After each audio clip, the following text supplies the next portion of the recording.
Le titre, ou crise d'identité. Quand la logique se suicide dans mon pays, quand les riches passent en premier et les pauvres doivent payer, quand l'honnête devient un traître et la vérité reste niée, et à la place de parler, la loi nous pousse à crier. Des adultes adolescents et des adolescents gamins, société enfantine et la politique n'est qu'un jeu dans les mains.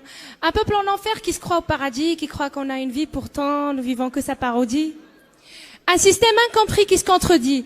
Dites-moi comment aimer un pays noyé dans le crédit. Tout le monde veut le changement, mais personne n'est prêt pour changer. Un peuple corrompu devant l'argent rompu qui ne sait que déranger. La religion est devenue une culture, chez nous tout est mélangé. Écoutez, ce soir, personne n'est pour la paix, je suis ici que pour me venger. Mais si je reste là, c'est parce que je ne veux pas quitter. Car cette nationalité, cet amour d'identité, je les ai hérités. Eh bien, on a privé notre patrie de ce qu'elle méritait. Ce qui sort de ma bouche n'est pas à écouter, mais plutôt à méditer. Quand les smartphones se vendent dans les boutiques et les livres par terre, quand les principes décèdent et on commence à draguer les mères, c'est vrai que mes paroles...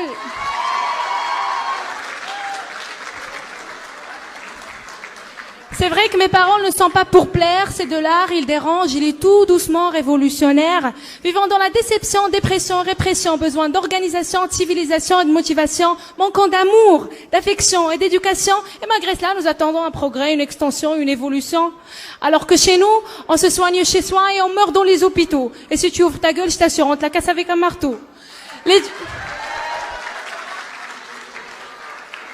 L'éducation nationale, elle nous a quittés un peu trop tôt. Mais le Maroc va bien, que sur 2M et les photos. Chez nous, les gamins naissent avec leur fardeau. Bref, notre société est encore une ado. Juste recevoir des cadeaux. Mon rêve était de la regarder en face, mais elle m'a tourné le dos. Mais je vais pas quitter, car cette nationalité, cet amour d'identité, je les ai hérités. Et oui, on a privé notre patrie de ce qu'elle méritait. Écoutez, ce qui sort de ma bouche n'est pas à écouter, mais plutôt à méditer. Je parle d'un pays où on ne connaît que le couscous, où les étudiants ne réussissent pas mais on les pousse. Je parle d'un peuple qui vit toujours en brousse. Je parle d'une patrie qui a besoin de nous tous. Je parle du Maroc, le pays des libertés, la liberté d'expression, la démocratie sont des leçons à dicter. Des phrases et des citations, on les apprend le matin pour les réciter. Mon Maroc est le pays de l'indépendance et la lutte. On a tous étudié ça dans le cours du mythe. Mon Maroc, c'est le développement, l'urbanisation de la pauvreté. On a le TGV, l'ONSF, on est chic, très beau à regarder. Mais je vois de l'espoir quand je regarde mon drapeau. Il y a le vert, il y a le rouge, quand même. C'est le sang qui coule sous la peau.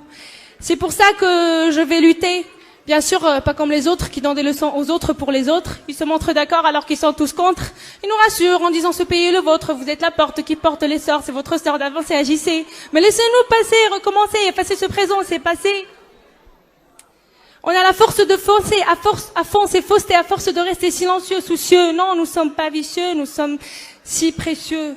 Je ne sais pas si le futur nous attend ou nous l'attendons, mais en attendant, si je suis un peu pessimiste, je vous demande le pardon. Merci.